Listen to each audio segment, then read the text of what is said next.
Hey guys, Big Weir, Roota.com. I'm going to go through the Zerohedge headlines as it pertains to the Road to Roota theory. The Road to Roota theory shows that there is a battle going on behind the scenes between the good guys and the bad guys. And the good guys are absolutely winning. I hope everybody can see that now. Trump is not the head ringleader of the good guys. He was put into place to be a bull in a china shop, to destroy the deep state, to assist in the transition of our monetary system. And truthfully, history will look very kindly upon Donald Trump, especially with the bullshit he's had to put up with for all these years. Years. I mean, this goes back way back to the debates and all that, all the cheating and stealing and robbing that the Clintons were doing, as admitted to now. Donna Brazile provided the questions to Hillary Clinton before one of the town hall meetings. I mean, talk about messing with the sacred elections of the United States. But all that truths are coming out. Donna Brazile's book is proving to be a huge treasure trove of anti-Clinton Clinton truths that are coming out of what she and her people were doing. The people like the Podesta brothers and Robbie Mook and all those criminals that we know behind the scenes were doing very, very bad things. And more is coming out. The recent exposing of all these pedophiles. Remember, we were talking about this 2 years ago. As soon as the Podesta emails were put forward, it became the #1 hot topic. And Dianne Feinstein, a Democrat, when Jeff Sessions was getting approved as the Attorney General, the very first thing she said, and she was the head of or second in command of the congressional committee that was meant to approve him, the first thing she said was, "What are you going to do about the #1 problem facing the United States right now?" And everybody was thinking, what was it? Could it be drugs? Could it be the banksters? Could it be, there's so many problems. And she said, "What are you going to do about the child trafficking and pedophilia issues?" And everybody's like, what? What are you talking about? Under the Clintons and the Bushes and the Obamas, nobody was talking about that because they were involved. Sad state of affairs. Absolutely involved. But since then, Jeff Sessions has put in jail over 4,000 sex traffickers / pedophilia facilitators, and now that all the underlings are have been singing like canaries, they're hitting the top rungs of the global conspiracy, and absolutely people are going to go to jail.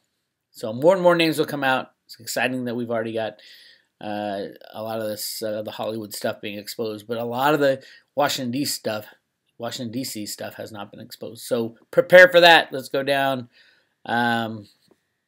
Zerohedge, huge. The arrests and confiscation of assets of the Saudi Arabian princes and all that absolutely has to do with the takedown of the petrodollar as established in the early 1970s. What was the petrodollar? It was a plan to increase an artificial increase in demand of the U.S. dollar by getting Kissinger went to Saudi Arabia. They struck a secret deal so that Saudi Arabia would control OPEC and require everybody in the world to buy oil in U.S. dollars, creating a huge demand for U.S. dollars in both what they needed, what was used as payment for oil, but also what every single country around the world had to keep in reserves, the U.S. dollar, in order to pay for oil as demand came up. So the U.S. dollar has been artificially supported by the petrodollar. And as that breaks down, these multi-zillionaire criminals in Saudi Arabia are being taken down. Remember, Trump went to Saudi Arabia a few months ago and had this huge arms deal. And he was basically arming Saudi Arabia to fight its own people and to fight the cabal because obviously Israel is not happy with what is going on. So, yeah, will war break out? I hope not. I think cooler heads will prevail in the Middle East. as the criminals are taken down. So that's what's happening right now. Kremlin says Trump-Putin meeting highly likely in Vietnam this week. Good. We need to, Trump and Putin, yes, they have been working together. They had to work together in order to take down the deep state and the criminals that control our lives. So Putin, who is very much a loyalist to his country, Trump, who is very much a loyalist to his country, are pretty much now free to get together and say, all right, how, if we team up with China, you got China, the U.S., and Russia together, we can take down the cabal. And I think that's what's happening right now. So it's a good thing that Trump is meeting with Putin. Hopefully he can say what he really thinks after this meeting, which he highly respects Putin. He's already said that many times. Putin is absolutely taking care of his country, and Trump's trying to do that. But there are people within the United States and the deep state that are trying to stop him from doing that. But so far he's winning, and Trump has held so much back. At any moment he could release all these emails off Anthony Weiner's laptop and destroy a third of Congress and put him in jail for various crimes. But he hasn't. He's held back, and being the correct negotiator, you only pull out you pull out the ace from your sleeve at the right time. So that's what he's doing now. Take that, OPEC. WTI slides as U.S. crude production jumps to record high. Clearly, any statistics that comes from the United States related to oil, related to anything that they can make up is absolutely made up, and the numbers are put out as an agenda. When the U.S. said crude production jumps to record highs, they're trying to take down the price of oil. And as they take down the price of oil, so weakens the U.S. dollar and blah, blah, blah. It's all done with fake numbers, fake GDP numbers, fake inflation numbers. The fake inflation numbers have really destroyed those living on a fixed income, living on Social Security, because every year you get your Social Security bump based on inflation. And because they say inflation's at, I don't even know what they say these days, less than 2%, people are dying because they can't afford to live, because their paychecks aren't keeping up with inflation, even though they paid into Social Security their whole life. And it's complete bullshit if you ask me, and I'm surprised that those over 65 are not absolutely storming Washington, D.C., saying, what are you doing? Why do you keep faking these inflation numbers and destroying my ability to live, to eat, to pay for rent and gas? But I think that will end very soon, as the bad guys, as I call them, are being taken down. Dennis Gartman, whatever he says, we do the opposite, and it's whoever's done that has been absolutely winning every bet they ever place. Gartman says, quote, will not hesitate even for a moment to return to the short side. Blah, blah, blah. Having covered our small short position in the U.S. market, we had, via a position in slightly out of the market money puts, will not hesitate even for a moment but to return to the short side in the equity market in U.S. terms, and perhaps even broadly in global terms. Whatever Gartman says, do the opposite, you'll get rich. All right, repealing Obama's care individual mandate would save $338 billion. It doesn't matter. Does it matter if $338 billion is saved when you create money out of thin air? You don't tell, your U.S. government doesn't tell anybody about most of the money they create. It's all on these black books. They don't even keep it on books. Why would they need to? You can create money with a click of a mouse. The difference between $100 billion and $1 trillion to someone like Steve Mnuchin, the head of the U.S. Treasury and ex-Goldman computer programmer, that's one click of a mouse in the zero column. And voila, you've created $1 trillion, and you don't have to tell anybody about it. All you do is you send an electronic transfer to somebody's bank account, and voila, you've got $1 trillion in the system that nobody knows about. A lot has to do with J.P. Morgan's money center in Florida, where he claims that over $5 trillion is transferred every day. Well, where's that money coming from? Where's that money coming from, Jamie Dimon, and where's it going to? He kind of slipped up when he said, oh, by the way, there's a secret money system going on that nobody knows about, and money is created at will. So the whole saving $338 billion is ridiculous. Why not change it to $338 trillion or $338 quadrillion, because that's the amount of money they're creating out of thin air. As long as you have control of the Federal Reserve and the Treasury, you can do that, absolutely, and you control the value of goods through COMEX manipulation. Absolutely, you can control the money, and that's what's being done. The basement of the U.S. Treasury. So you walk down the stairs in the U.S. Treasury, they have a basement of a computer trading floor.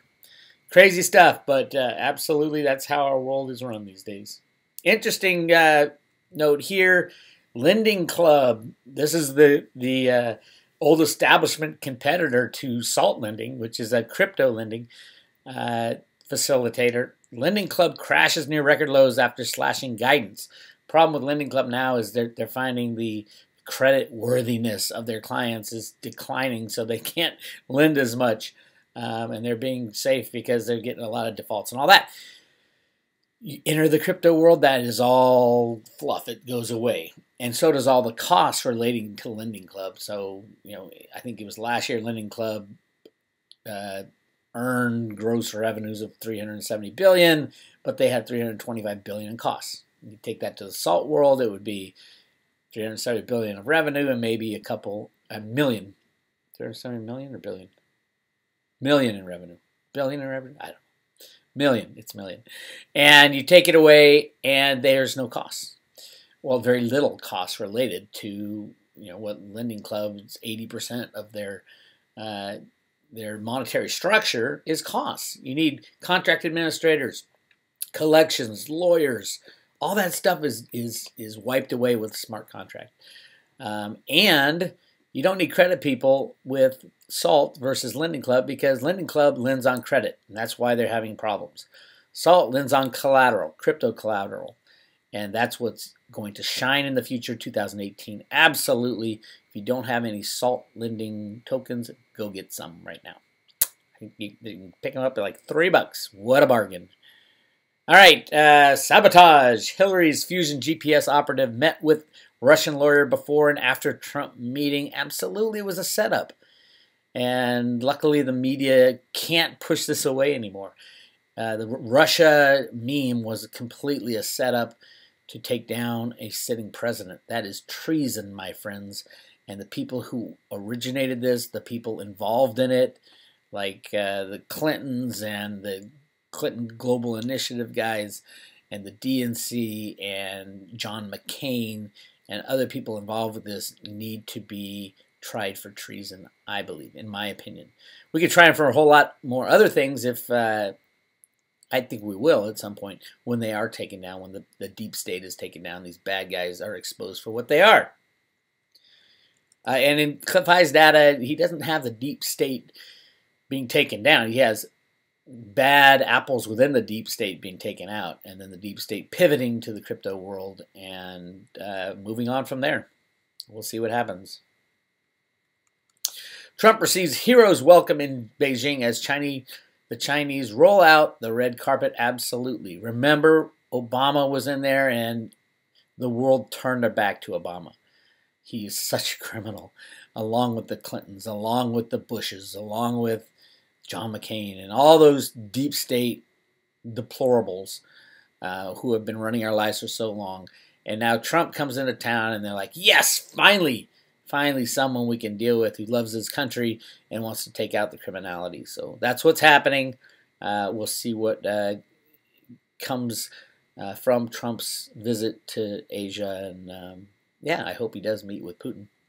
Why don't they all three meet? Can you imagine a world where the United States, Russia, and China are on the same page and going to protect each other and fighting against the deep state, the bad guys? That would be a good world. I think that's happening.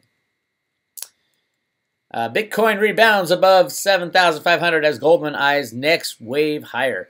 That should scare anybody when Goldman says, oh, we're going to have the next wave. We do have a fork coming up, and it is a contentious fork, and it might pull Bitcoin back even further. It might just, it might cause Bitcoin Cash to absolutely go through the roof and Bitcoin BTC to go through the floor. Because of the mining situation, it's more profitable to mine Bitcoin Cash, and it's more useful to humanity. I don't know what is going to happen with Bitcoin at this next fork with the SegWit 2x. I'll be talking to the Guerrilla Economist later today about that in our Hump Day discussions that happen at 1 o'clock Eastern Time, 10 o'clock Pacific Time. But nobody knows. That's the other thing. A lot of money is going into Bitcoin just because people think they'll get Bitcoin and the SegWit 2x. They'll get extra. Guys like Tonebase and Adam Meister call it a Bitcoin dividend. Well, if it works, great. It worked with Bitcoin Cash because Bitcoin Cash is useful. Will it work with Bitcoin SegWit 2x? I have my doubts. I think a lot of people are in for short-term, momentary potential, and then they'll run out of that into the altcoins and the crypto tokens. So I think that's why you're seeing right now things like Litecoin going from $49 to $65 and starting to move up. As soon as the Bitcoin fork happens, I think a lot of people will start selling what they can to get into the high rising altcoins, and those taking advantage of it now can just sit back, which I have suggested everybody do. And after the Bitcoin fork happens, which I think is around the 13th or 14th of November, that depends on timing of the mining of the blocks and things like that. But I can tell you right now, it's contentious, and unless something better comes out, like when Bitcoin Cash was created from the fork, people could see the usefulness of Bitcoin Cash. It's a lot faster and cheaper to use Bitcoin Cash than it is Bitcoin. And that's going to be very important going forward. Although I think Litecoin can challenge Bitcoin Cash very easily, and is. So yeah, a lot of excitement coming up for the alt currencies and the alt tokens, especially as companies come to market in 2018. Salt will be coming to market in 2017, but things like Populous and other companies that I've suggested people check out. And I have 10 that I am real excited about. I'm adding 5 more this Friday for the Friday road trip for the private road members. But stay away from the cons and the Ponzi schemes and the pyramid structure. Multi-level marketing in cryptos is 99% pyramid. Ponzi. So there will be criers, there will be losers in that world, and you want to stay away from that. Absolutely. And there's cons. You turn around every 2 minutes, there's another company disappearing with money. BitPetite was the latest one. It was a multi-level marketing pyramid scam, but it disappeared and it went away. And there's no tracing the cryptos. Remember that. You got to be smart about this stuff and be safe beyond safe. Is my recommendation. And it's hard to be safe in a wild, wild west of cryptos.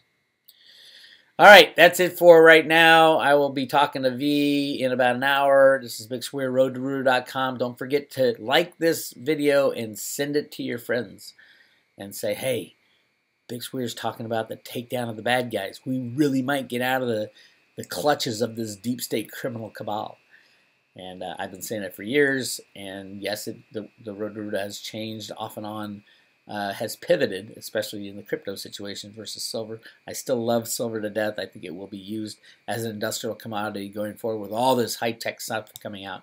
And I think the price suppression will end someday. It's just not ending today, or probably not this year. 2018 probably be the year that silver and gold will end. The manipulation will end, and they'll take their moonshots. This is Big Weir, road2roota.com. I'll talk to you later.